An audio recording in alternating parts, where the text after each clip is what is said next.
La situation du marché marquée par la physionomie du marché international et les perturbations intervenues dans la chaîne logistique nationale au centre d'une rencontre entre le ministre de l'Industrie et du Commerce et les opérateurs économiques. Le développement avec Mamadou Fane dès le début de ce 13h. Top départ de la première édition des vacances éducation et de formation entrepreneuriale. L'objectif est de promouvoir et d'encourager l'esprit de créativité d'entrepreneuriat chez les jeunes. Et c'est sous le thème l'entrepreneuriat et le système éducatif malien. Bonjour, bienvenue dans cette édition que nous ouvrons par la rencontre hier entre le ministre de l'Industrie et du Commerce et les opérateurs économiques. Cette rencontre s'inscrit dans le cadre des échanges périodiques avec les acteurs économiques réunis au sein du Conseil national des prix. Il s'agissait d'informer les participants sur la situation du marché des produits de première nécessité marquée par la physionomie du marché international et les perturbations intervenues dans la chaîne logistique nationale. Mamadou Fane. Face à la flambée des prix sur le marché et le comportement de certains acteurs économiques, le ministre de l'Industrie et du Commerce a fait un rappel à l'ordre. Il a rencontré les opérateurs économiques, les industriels et les structures d'État en charge du commerce pour faire le point sur la situation du marché. Ce que je veux faire passer aujourd'hui comme message, c'est pour vous dire que le pays traverse une situation très dure. Nous venons de sortir d'un embargo où le gouvernement a consenti des sacrifices énormes pour accompagner les opérateurs économiques pour que les consommateurs ne sentent pas le fardeau de l'embargo sur la vie de tous les jours. Et Dieu seul sait ce que ça a coûté à l'État, malgré les défis sécuritaires auxquels nous faisons face. Et l'embargo a été levé. Nous avons constaté qu'il y a un certain nombre de comportements économiques qui n'est pas tolérable sur le marché et qu'il va falloir interpréter les uns et les autres parce qu'on n'acceptera pas que le pays soit pris en otage par le désordre économique. Le ministre a ensuite salué les efforts des opérateurs économiques pendant l'embargo. Il a rappelé que ces efforts ne doivent pas être pris en otage par certains. Je voudrais féliciter tous les grands opérateurs ici qui nous ont accompagnés pendant cette période d'embargo, qui ont fait des efforts énormes, industriels, pour approvisionner le marché et à des prix abordables, et qui ont respecté le cahier des charges. Ces efforts, nous n'accepterons pas que ça soit mis à défaut par des acteurs qui veulent un peu créer le désordre parce que tout simplement il y a des périodes qui sont liées à des aspects conjoncturels, à des aspects internationaux. Nous, au département ici, nous allons continuer à travailler avec ces opérateurs économiques, avec tous les opérateurs économiques qui ont montré et qui ont prouvé tout le potentiel nécessaire pour que les consommateurs ne puissent pas manquer des produits de première nécessité et à des prix abordables. Ce travail, nous allons continuer à le faire. On a un cadre de concertation dans lequel on fait des structures de prix, on discute, on arrête et on diffuse. Par la voix de leur porte-parole, les opérateurs économiques ont rassuré le gouvernement de leur accompagnement. On cherche à soulager les populations. Le transport de l'engrais affecte le transport d'autres produits avec le retard des cultures. Cela impacte le prix du sucre, mais les prix vont baisser.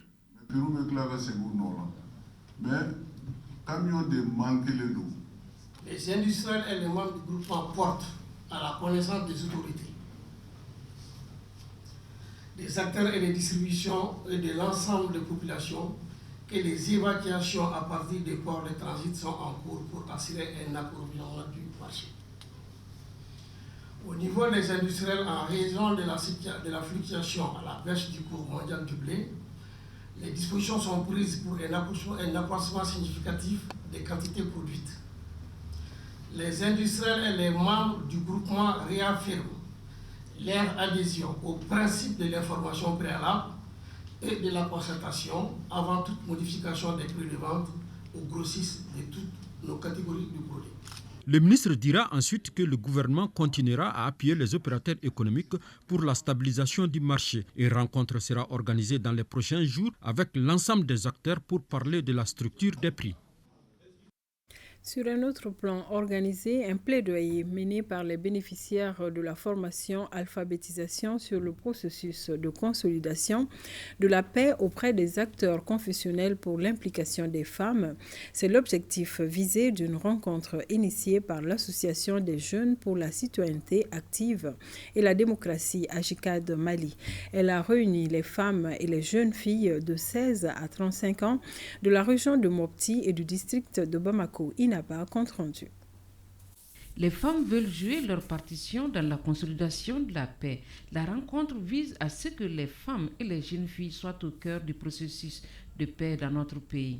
Pour cela, une centaine de personnes, dont 50 à Bamako et 50 à Mopti, ont été formées dans le cadre du projet Benkadi. Une fois outillés, ces bénéficiaires vont faire un plaidoyer auprès des acteurs confessionnels pour l'implication des femmes dans le processus de consolidation de la paix au Mali. Les femmes ont un grand rôle dans la consolidation de la paix au Mali, car quand on parle de famille, de pays, on parle directement des femmes. Et les femmes, les oreilles de leurs enfants ainsi que de leurs maris leur appartiennent. Donc les femmes peuvent contribuer en donnant des bons conseils à leurs maris, en donnant de bonnes éducations aux enfants, mais également en donnant leur avis sur le point de prise de décision concernant ces questions-là. Cette session de plaidoyer est initiée par l'Association des jeunes pour la citoyenneté active et la démocratie AJICAD Mali, en partenariat avec l'aide de l'Église norvégienne dans le cadre de son projet Campagne Benkadi. Ce projet touche les femmes de 16 à 35 ans, leaders dans leur communauté, ainsi que les déplacés pour cause de conflit.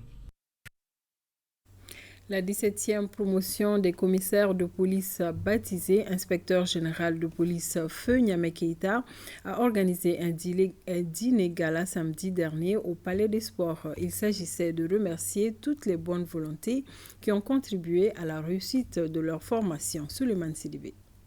Après la sortie officielle le vendredi 22 juin 2022, la 17e promotion des commissaires de police organise un dîner gala. Un moment de convivialité, d'émotion pour les nouveaux commissaires. Je voudrais que chacun de nous, partout où il se trouve, quoi qu'il se passe, se rappelle du serment préalablement prêté face au drapeau national et devant les chefs de l'État, chef suprême des armées. Ce serment nous commande à la sauvegarde des intérêts de l'État, à la sauvegarde de l'image de la police nationale, même dans la vie privée. Nous devons constamment avoir l'objectif et la volonté d'établir avec la population un partenariat actif permanent sur la base d'une écoute attentive de ses préoccupations et de ses inquiétudes. Je ne dirai assez combien les renseignements sont si importants. En effet, ils nous permettent d'anticiper les actions potentiellement dangereuses, mais aussi de bien sécuriser l'environnement de nos unités. Aujourd'hui, mon collègue en charge de la sécurité est en déplacement en dehors de Bamako. Donc, d'où ma présence ici aux côtés de nos nouveaux commissaires de police, qui connaît le rôle combien important de la police dans la sécurisation des personnes et de leurs biens. Nous ne pouvons rester en marge de cette cérémonie combien solennelle. La soirée a pris fin par une remise d'attestation aux personnes qui ont contribué à la réussite de leur formation. Une façon de leur dire merci. Je le disais dans les titres, la première édition des vacances éducation et de formation entrepreneuriale vient d'être lancée. Pendant un mois, 28 participants vont se familiariser sur les techniques de création d'emplois et autres stratégies. C'est autour du thème entrepreneuriat et le système éducatif malien. Boubacar Kanouté nous en dit plus.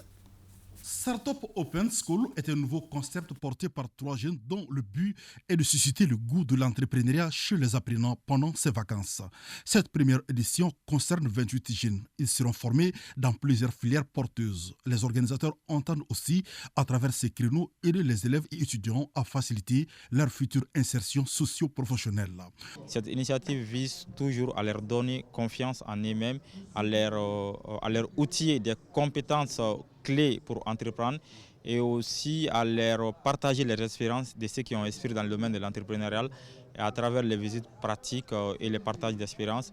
Le problème d'emploi nous préoccupe tous, d'où l'accompagnement des experts et autres conseillers afin de guider les pas des initiateurs. Si les jeunes même décident d'eux-mêmes à avoir des initiatives de formation à travers un projet aussi important, cela n'est peut-être que salutaire parce que cela s'inscrit dans la logique du ministère de l'entrepreneuriat national, de l'emploi et de la formation professionnelle qui est de sensibiliser les jeunes en entrepreneuriat mais aussi les former et les montrer les voies et moyens de financement de leurs projets. Les jeunes de plus en plus se rendent compte que c'est la voie royale pour créer beaucoup plus d'opportunités et de richesses et d'emplois dans notre pays. Et d'autant plus impressionné que quand dans l'analyse nous nous rendons compte que c'est beaucoup plus notre système éducatif national qui est concerné. Et au niveau de l'école, il est temps qu'on parle entreprise, il est temps qu'on parle entrepreneuriat. La jeunesse est le fer de lance de tout processus de développement. Cette tribune cadre parfaitement avec la vision des autorités. Nous allons à présent à Ségou pour parler du nouveau plan stratégique national pour l'amélioration de l'accès à l'eau potable, l'hygiène et l'assainissement dans les établissements de santé. Ce plan qui couvre la période 2022-2026 a été soumis aux différents acteurs concernés pour la validation du document cadre. C'est une initiative de la Direction nationale de la santé en collaboration avec l'UNICEF. Reportage Jacqueline Dako et Bassi Traoré. La présente session se tient pour faire une revue de l'ancien plan stratégique national pour améliorer l'accès à l'eau potable, l'hygiène et l'assainissement des établissements de santé du Mali, élaboré en 2017. Cet exercice permet la mise en œuvre d'un nouveau plan adapté aux besoins de la population. Ces 5 ans durant lesquels on est passé par la pandémie de Covid-19 par exemple, donc il y a eu beaucoup d'interventions qui ont été menées dans le cadre de la mise en œuvre de ce plan, qui va servir en tout cas de base pour les futures interventions dans le secteur du WASH en milieu de soins. Si c'est une question de droit, il est important que les droits de ces communautés soient pris en charge. Voici un des centres d'intérêt pour lequel nous sommes à cet atelier de Ségou. La rencontre bénéficie du soutien de la coopération suisse à travers le consortium suisse pour l'eau, l'hygiène et l'assainissement. Avec 16 projets dans 12 pays, dont le Mali, il partage ses connaissances et son expertise et renforce le plaidoyer et le dialogue politique au niveau national, régional et mondial. Depuis 2014, les projets du consortium suisse pour l'eau et l'assainissement au Mali touchent directement plus de 100 000 personnes. Financé par l'ONG Terre des Hommes, il est attendu à l'issue de cet atelier qui dure une semaine, un document final du plan stratégique national 2022-2026, une dissémination du document auprès des acteurs concernés. En troisième région, amener les secrétaires généraux et les régisseurs des communes du cercle de Sikasso à maîtriser la présentation du budget suivant le modèle nature-fonction. C'est l'objectif d'un atelier dont les travaux ont débuté lundi dernier à Sikasso. Une session de 4 jours organisée et financée par le conseil de cercle. Moustapha Doumbia, Amadou Dolo, compte rendu. La présentation du budget suivant le modèle nature-fonction est le principal sujet au centre de cette session de formation organisée et financée par le Conseil des cercles de Sikasso. Une nouvelle nomenclature budgétaire qui est exposée et expliquée à une centaine de participants répartis en 2 groupes. Les collectivités territoriales disposent d'un instrument principal qui est le budget dont la présentation obéit à des prescriptions législatives et réglementaires. Une mise à niveau des acteurs s'impose comme une nécessité absolue, à la fois pour minimiser les rejets et harmoniser les pratiques d'élaboration du budget. Le conseil de cercle de Sikasso, ayant constaté ces insuffisances, nous avons préféré organiser cette formation. Cela permettra de parler le même langage et améliorera quand même les PDSEC. La formation est assurée par les chefs de division collectivité à la trésorerie régionale de Sikasso. Elle concerne essentiellement les secrétaires généraux et les régisseurs des 43 communes du cercle de Sikasso. C'est vrai, nous bénéficions souvent des appuis, mais la particularité, la singularité pour le conseil SEC, c'est que le conseil SEC réunit toutes les collectivités. Ça permet désormais d'aller dans la même mouvance et de faire les documents très correctement. La formation sur le budget suivant le modèle nature-fonction enregistre la participation des représentants de certains services techniques et de la société civile.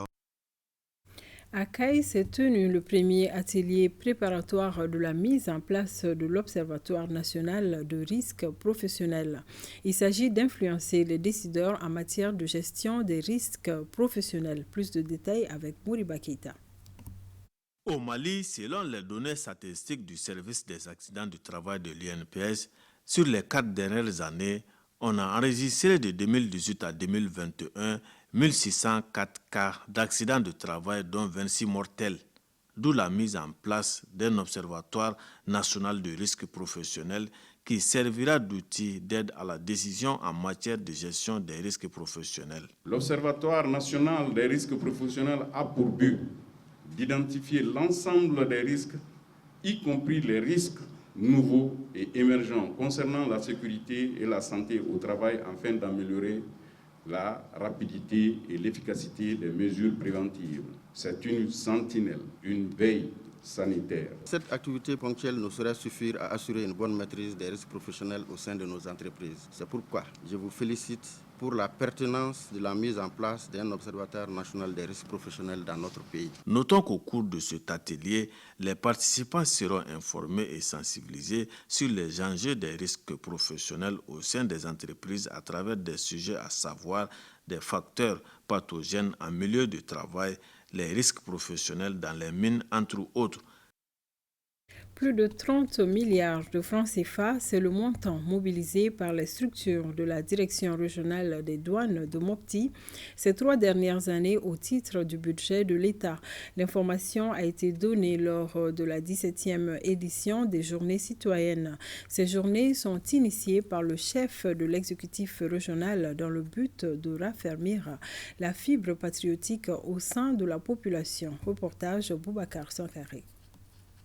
Traditionnelle montée des couleurs, communication sur les différentes distinctions honorifiques du pays, visite au centre de santé communautaire de Sévaré 2, ce sont entre autres activités qui ont marqué la 17e édition des Journées citoyennes tenues à la direction régionale des douanes de Mopti. Occasion pour les soldats de l'économie d'expliquer les missions des douanes maliennes et de faire le bilan des opérations douanières dans la région de Mopti. Les structures de la direction régionale des douanes Mopti, au cours des 3 dernières années, ont réalisé au-dessus du budget de l'État la somme d'environ 30 milliards, principalement destinée au financement des projets de développement de la région de Mopti. Sur le plan de la lutte contre la fraude, la région a enregistré des saisies suivantes. 291 colis de produits entrant dans la fabrication des engins explosifs, 89 colis de biens culturels dans le cadre de la protection du patrimoine culturel, 3 kilos de chanvre indien, 2 carabines chinoises et du mercure. La direction régionale des douanes parvient, en dépit de la crise qui sévit depuis plus d'une décennie dans notre région, à atteindre et dépasser les prévisions requises. La région traverse une crise et nonobstant cela, elle est restée debout. Ces journées ont été couplées à la formation sur la citoyenneté, la paix et la cohésion sociale à l'intention d'une quarantaine de cadres pionniers des cercles de Mopti, Djéné, Ténenkou et Yoru. Une activité soutenue par l'aménagement au profit de la Ligue régionale des pionniers de Mopti. C'était l'essentiel de ce 13h. Merci de nous avoir suivis. Bel après-midi à vous.